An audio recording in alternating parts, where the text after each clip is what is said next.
going to focus all around the foot and ankle, making it stronger. It's still going to work more parts of the body than that, but that's where you'll feel a lot of emphasis. To start with, just make sure you have good floor space, otherwise you don't really need any equipment. You could add weight later to see how it goes.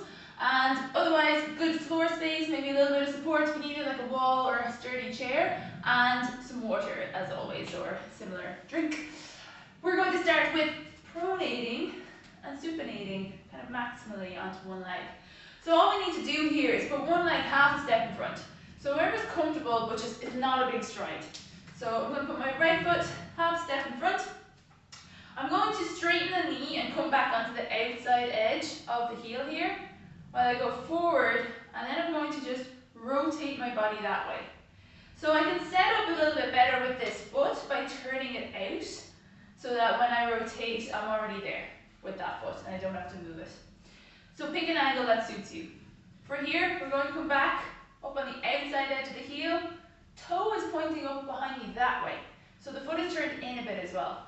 My knee is straight, my weight is mostly here, and then I just let everything drop to the floor, and I rotate to the left. When I'm rotating, when I'm putting the foot down, I want to experience the floor through every part of the foot as much as possible. I want to feel like the heel stays in good contact. So I start on the outside edge, but I want to feel that inside edge when the foot is fully down. I don't want to feel the edge lift off on the inside, on the front or back of the foot. That'll cause issues on the side of the big toe. We shouldn't have any weight or any touch on the floor with that.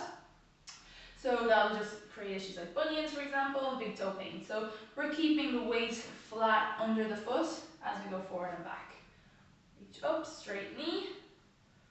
We're going to do 5 more on this side, and then we're going to swap for 10 on the other side. And you can go whatever pace suits you. I highly recommend, if you're looking down at the floor, look up. So look forward, let your eyes travel with your body turning to the left if your right leg is forward. Feel like the weight is coming across the inside of your foot. We've got 2 more to go. And you're not breaking at the waist at all. So you're not leaning forward. And your knee is bending. So let's make sure your knee bends. If you don't like going all the way, just stop. Stop whenever you feel like you don't want the knee to keep bending past that point. Or you'll especially feel protective response. Your heel will lift, your toes will grip. Stop before that point. Swap sides, half step. Turn the back foot out. Outside edge of this heel, straight knee, forward, and rotate. So back we go, and rotate across.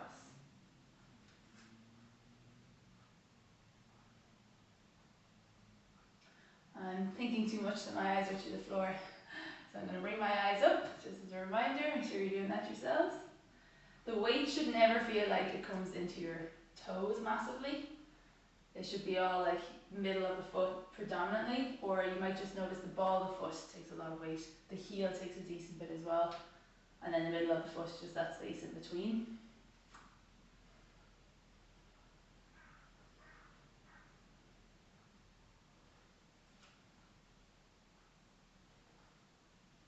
Two more. Last one.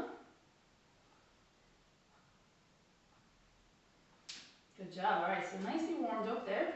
We're going to do an exercise that's not going to suit everyone to do max effort, so you're just going to take it easy as you go through. But if you've got good healthy knees and ankles, then this should be no bother to you, except for balance. So we're going to do clock reaches, which means we're going to reach with one leg, while the other leg does all the work of having to bend and straighten to bring the leg back.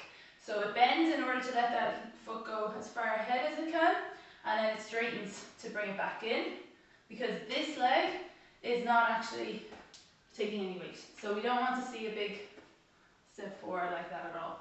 We should feel like our body stays over this static leg. It doesn't follow this leg at all. So it'd be much like reaching out here. We don't reach like that. We stay here. Okay, so we're going to go just about 6 numbers around the clock. It can be a little bit random. That's absolutely fine. But we'll definitely try and hit 12 o'clock, 3 o'clock, 9, and 6. And then you can go for like a couple of extra ones in between those as well. I really like the back one. back around the 7 o'clock mark if I'm on my left leg, and reaching right. So let's go for, I'll count up to 8. So going, but you can do as many as you want, as I said. 2, 3, 4, haven't given myself much space. 5, 6, 7. I'm going to go back up to 12 o'clock. We're going to swap legs. Start with your weight in that leg, other foot off the floor. Then reach.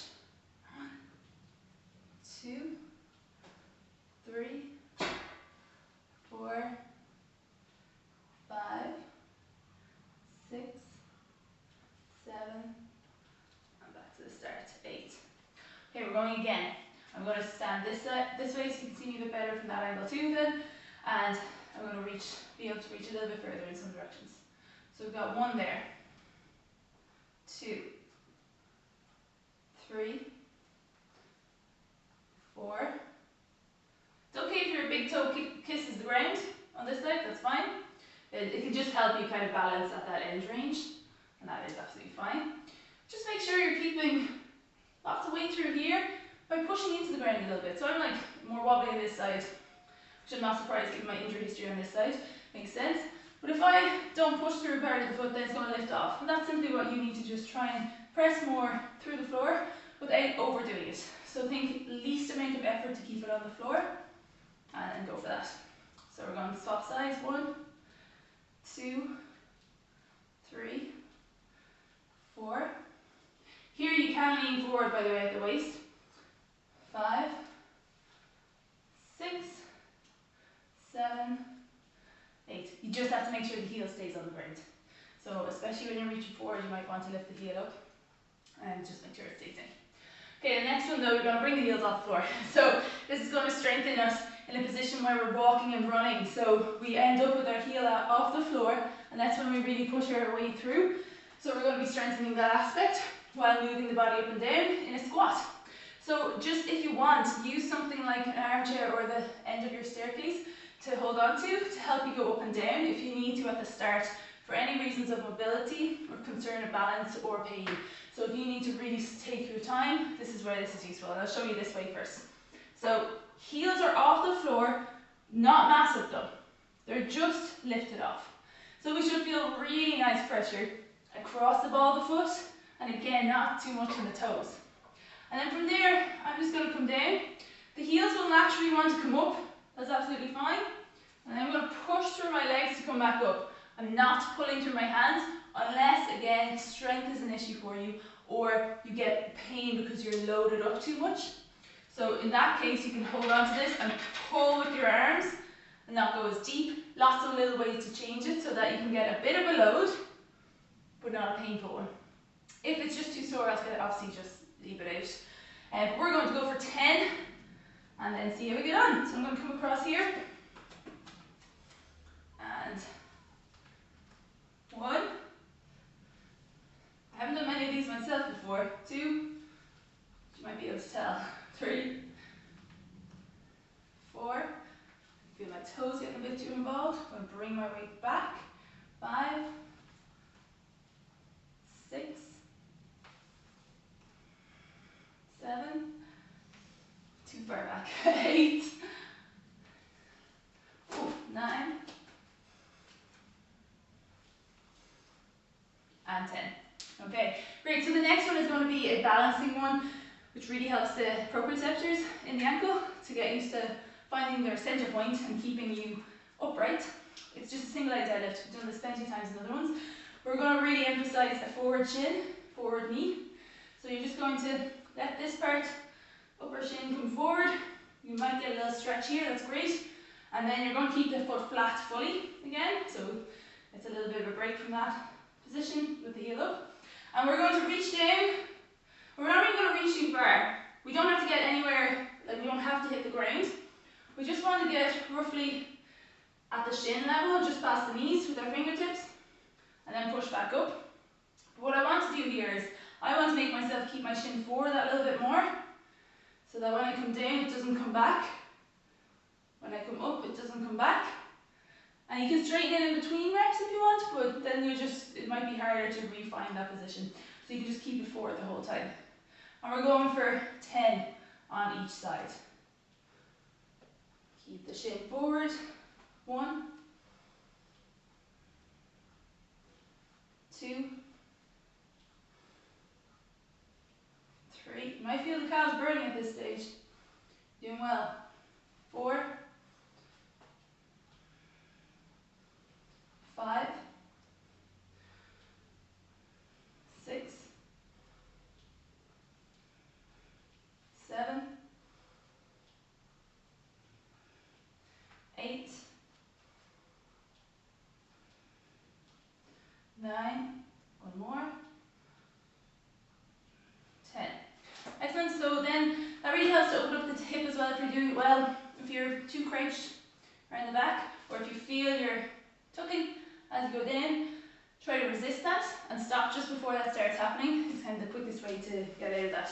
So slide that back leg back as well. Feel like the whole body is moving as one piece from this foot up to the head, while this leg just stays where it is. So we're on the other side. 1, 2. Whoop. As I said, balance exercise. 3, 4, 5, 6, 7, 8, 9. I let my shin come back there, feel that. 10. Alright, one more exercise. If you're still going, fair play to you. Take a break if you need to, grab some water while I describe this. It's called a duck walk. It's going to work everything in the lower leg again, of course, but it's really good for getting a good push through the foot and learning to stay low, so it's going to help load the quads as well. You can be this low and I'm like resting on my heel here essentially, or you can keep yourself off your heel so that you actually have to maintain your weight in your legs that little bit more. I'm going to go for, in my small space, I'm just going to go for up, back, back. So it's going to be at least 10 steps each leg, ideally, and that's how you can count it out yourself if you have more space to work with. So,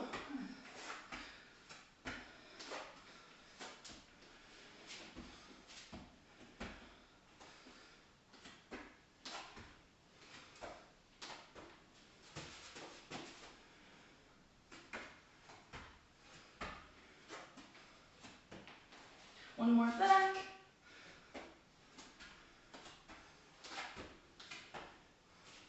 And that's it. So today's session is quite intense. So we're only doing that one round of each exercise. Deadly to throw them in to other workouts you might be doing, or just daily kind of mobility routines you like to do. You can just pick the one exercise that you felt you got a lot out of, or you really struggled with. And if it was all of them that you struggled with, just take it bit by bit.